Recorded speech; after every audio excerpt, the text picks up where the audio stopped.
I have found what you were in search of. Faria started. Have you, indeed? Cried he, raising his head with quick anxiety. Pray, let me know what it is you have discovered?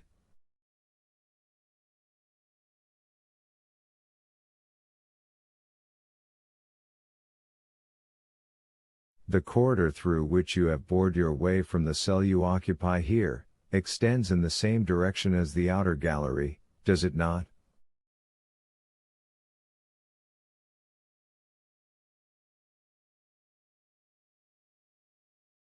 It does. And is not above 15 feet from it? About that. Well, then, I will tell you what we must do. We must pierce through the corridor by forming a side opening about the middle, as it were the top part of a cross.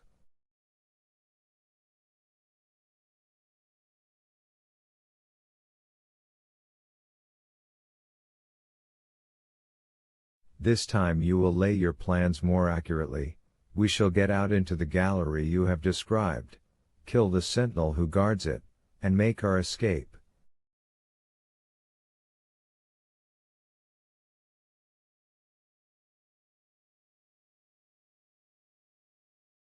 All we require to ensure success is courage, and that you possess, and strength, which I am not deficient in. As for patience, you have abundantly proved yours, you shall now see me prove mine.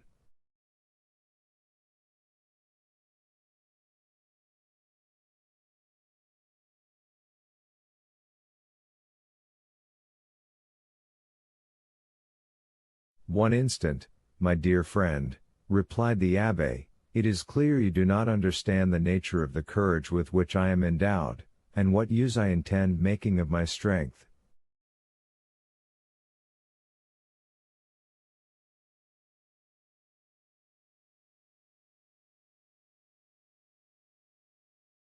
As for patience, I consider that I have abundantly exercised that in beginning every morning the task of the night before, and every night renewing the task of the day.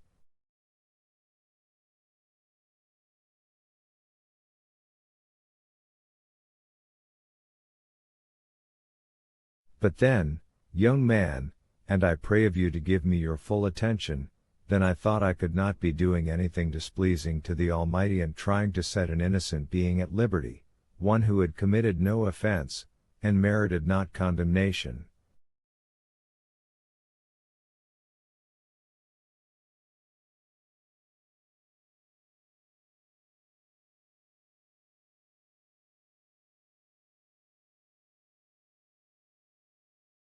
And have your notions changed? Asked Dantes with much surprise. Do you think yourself more guilty in making the attempt since you have encountered me?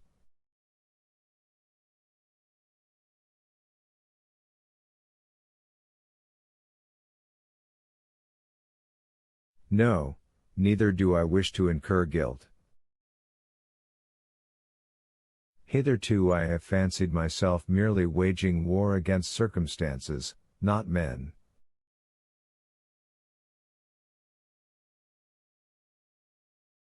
I have thought it no sin to bore through a wall, or destroy a staircase, but I cannot so easily persuade myself to pierce a heart or take away a life.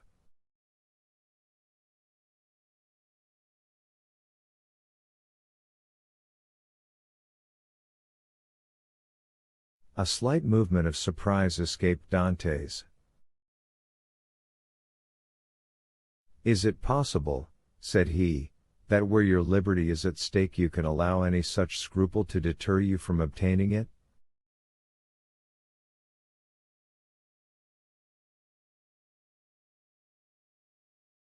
Tell me, replied Faria, what has hindered you from knocking down your jailer with a piece of wood torn from your bedstead, dressing yourself in his clothes, and endeavoring to escape?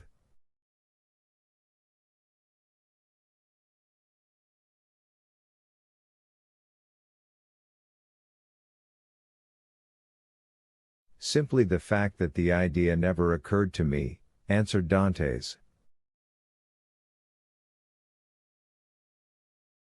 Because, said the old man, the natural repugnance to the commission of such a crime prevented you from thinking of it, and so it ever is because in simple and allowable things our natural instincts keep us from deviating from the strict line of duty.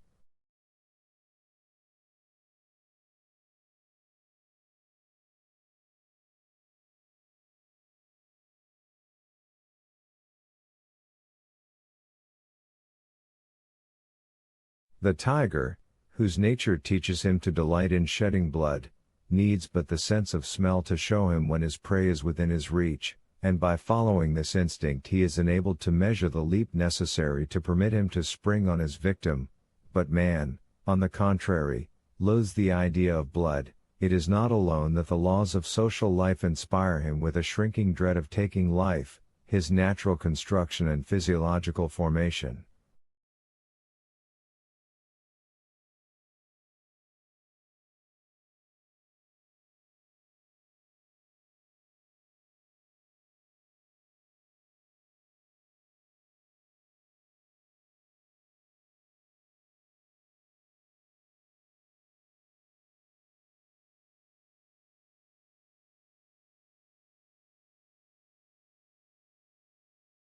Dantes was confused and silent at this explanation of the thoughts which had unconsciously been working in his mind, or rather soul, for there are two distinct sorts of ideas, those that proceed from the head and those that emanate from the heart.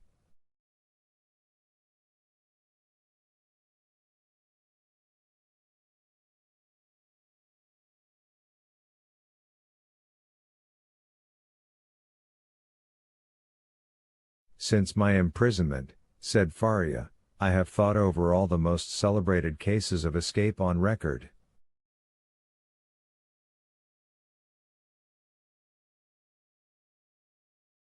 They have rarely been successful. Those that have been crowned with full success have been long meditated upon, and carefully arranged, such, for instance, as the escape of the Duc de Beaufort from the Château de Vincennes, that of the Abbé Dubacquois from Prelevec, of Latude from the Bastille.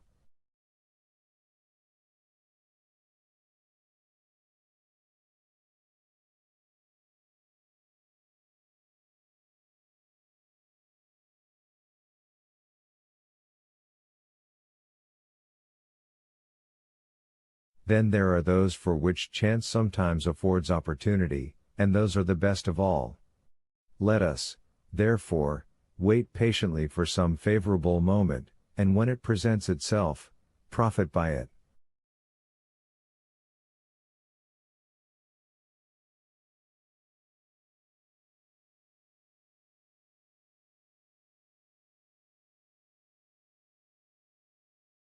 Ah, said Dantes, you might well endure the tedious delay.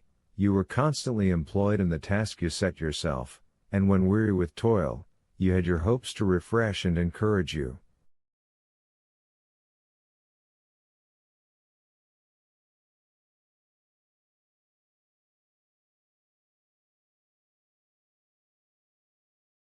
I assure you, replied the old man, I did not turn to that source for recreation or support.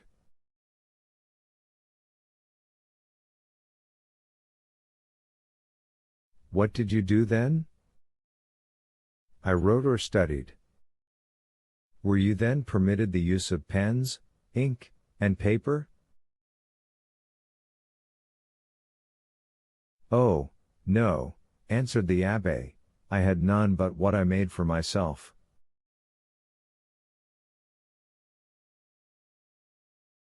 You made paper, pens and ink? Yes. Dantes gazed with admiration, but he had some difficulty in believing.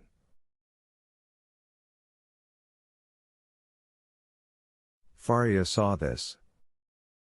When you pay me a visit in my cell, my young friend, said he, I will show you an entire work, the fruits of the thoughts and reflections of my whole life, many of them meditated over in the shades of the Colosseum at Rome, at the foot of St. Mark's column at Venice, and on the borders of the Arno at Florence, little imagining at the time that they would be arranged in order within the walls of the Château d'If.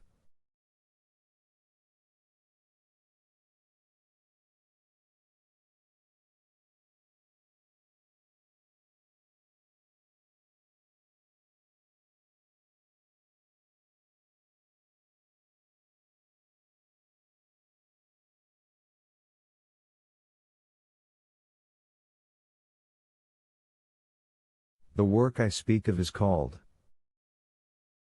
A Treatise on the Possibility of a General Monarchy in Italy, and will make one large quarto volume.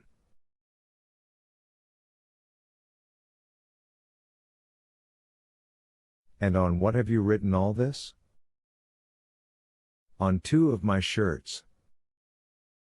I invented a preparation that makes linen as smooth and as easy to write on as parchment.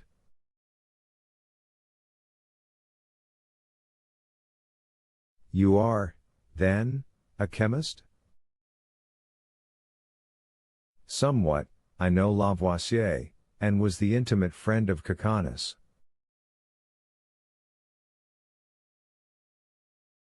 But for such a work you must have needed books. Had you any? I had nearly 5,000 volumes in my library at Rome, but after reading them over many times, I found out that with 150 well-chosen books a man possesses, if not a complete summary of all human knowledge, at least all that a man need really know.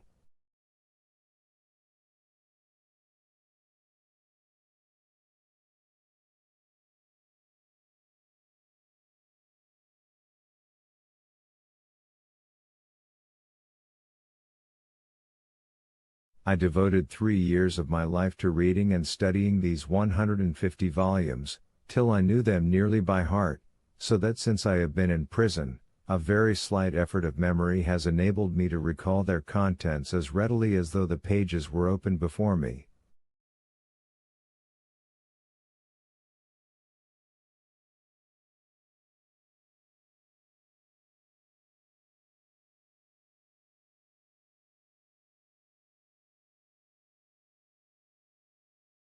I could recite you the whole of Thucydides, Xenophon, Plutarch, Titus Livius, Tacitus, Strada, Jornandes, Dante, Montaigne, Shakespeare, Spinoza, Machiavelli, and Bossuet.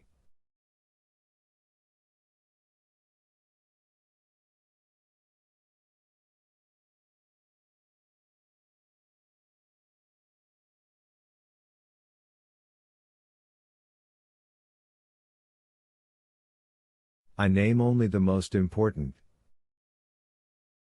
You are, doubtless, acquainted with a variety of languages, so as to have been able to read all these?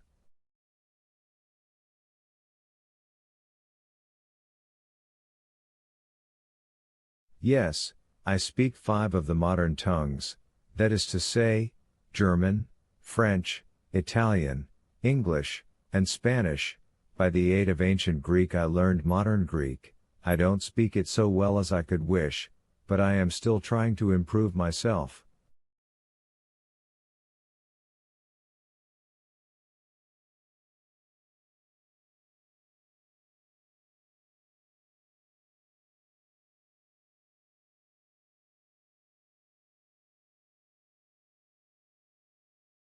Improve yourself. Repeated Dante's, why, how can you manage to do so?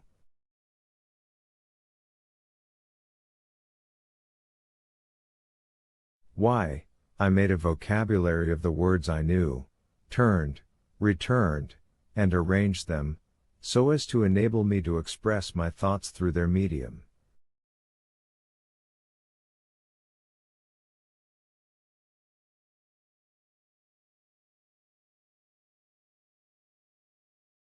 I know nearly 1,000 words, which is all that is absolutely necessary, although I believe there are nearly 100,000 in the dictionaries.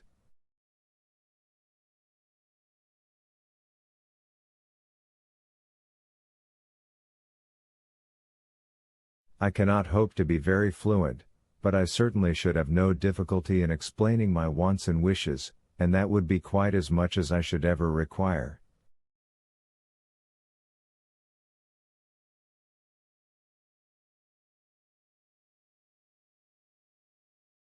Stronger grew the wonder of Dante's, who almost fancied he had to do with one gifted with supernatural powers, still hoping to find some imperfection which might bring him down to a level with human beings, he added.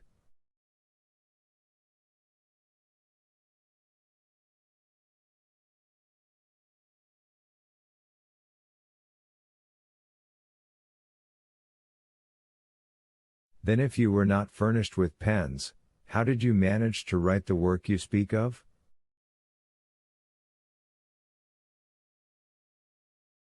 I made myself some excellent ones, which would be universally preferred to all others if once known. You are aware what huge whitings are served to us on maigre days.